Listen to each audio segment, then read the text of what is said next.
Good morning, good morning. How are we all this morning on what can only be described as, quite frankly, a dismal, miserable, really rubbish weather Friday?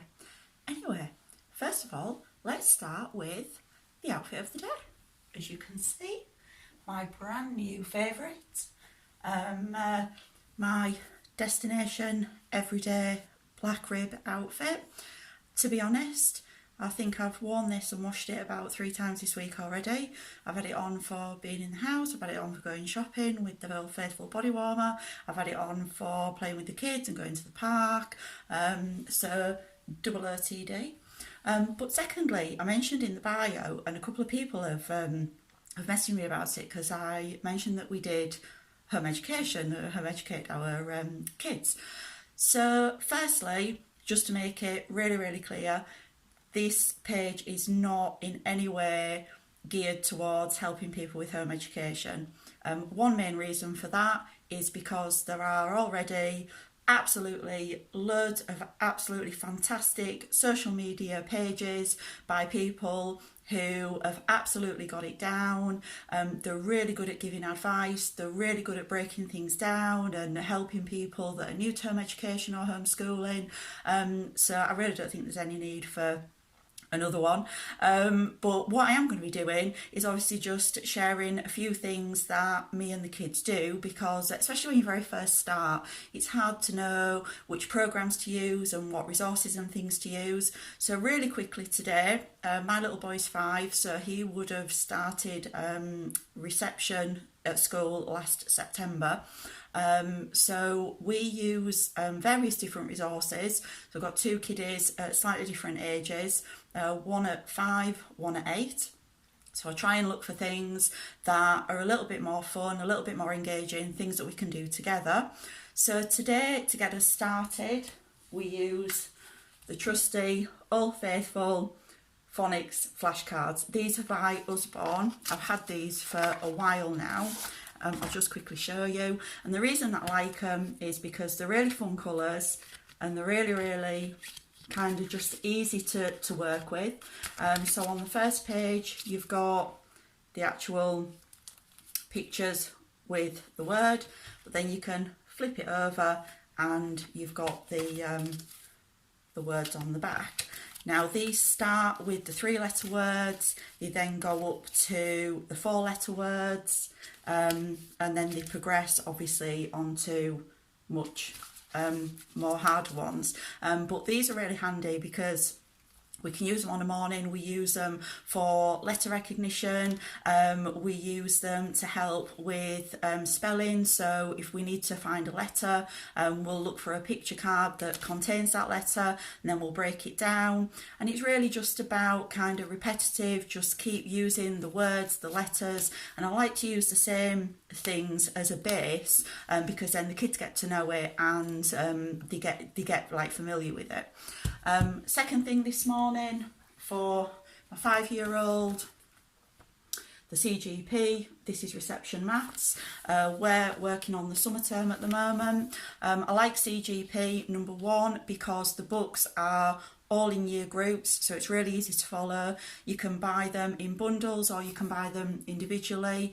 Some of the books you may not want, some of the books you do, so you can kind of pick and choose. You don't have to use CGP for everything. Some people use like the Collins resources and things like that, but again I like these ones because they're really colourful, they're day by day, so you can do, you know, a page every day, or you can kind of dip in and out of it. You can pick different pages, so there you can see like shortest. This one is a little bit of halving, and it mixes it up a little bit, and they're really, really bright colours, and it does make it a little bit easy to understand. So there you've got the lightest and the heaviest and things like that. Another thing I like about these, especially at reception age, is that they're not too technical. So like literally, to show you as an example for this page, you know, it's simply you know, a key is lighter or heavier than a plane, and you can literally just circle it. So it's not, because I find when my children were younger, the whole pencil grip thing and the writing thing, and we don't like to force it too much, whereas things like this just gets them used to kind of picking a pencil up, how to hold it, how to use it. They're also looking at the words, because although that I'm there doing it with them, we're looking at the words and the letters, so they're really, really handy. And the last thing today, which are an absolute godsend, and I purely found these purely by accident, are these. If you've never seen them before, these are Rory's story cubes. The really good thing about these is that you can start really young with them, but then they also kind of go up to, I mean, even like adults and stuff. One day we've been doing them with the kids, and then me and my other half kind of started making up stories about things. So the idea is that you get 9 dice in the little box, and I'll just take one out, and they each have slightly different things on each one. So there you've got like a little sheep, you've got a learner sign, you've got a foot, and the idea is there's a couple of ways to do it, but what we do is we kind of shake them up and just put them in a little bag or something like that, and then we take it in turns, and basically, say for example, if my daughter picked one first and she picked the foot, she would start off a story, or you can do it with poems if you like. We're into like rhyming and things at the minute, so you could do like what rhymes with foot, etc, etc, or what we'll probably do today is just the basic stories. So my daughter would start off a story, something to do with a foot. Then obviously my son would take a turn and he would get the castle, and he would then carry on the story about the castle. And what that gets them used to is just kind of English in a really sort of a fun but a relaxed story type way.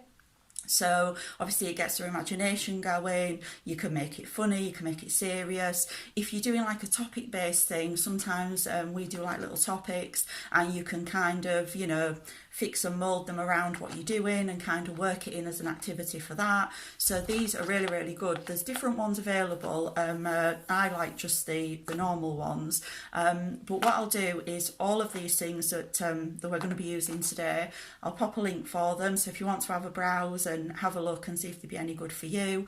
Obviously, as I say, yes, we do home education, but as a parent in general, or a grandparent, or anybody that looks after kids, always looking for things that are really fun, a bit more engaging, and basically what I try and do is like sneak the learning in so they don't really know what they're doing. So that's pretty good, because obviously like with these, my little boy has no idea that this is English in any way, shape or form. He just thinks that it's a game and we make up a really funny story. So whatever you're doing today, have a really fab day. I'll be back again soon to share some more resources, and definitely don't forget to check out these little sets, coming extra small to extra large. I've got one, the kids have got one, they're all matching, and there's some more different colours as well coming up.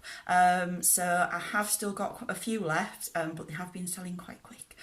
So maybe get your orders in if you definitely want one. And with that, guys, signing off, and I'll see you on the other side.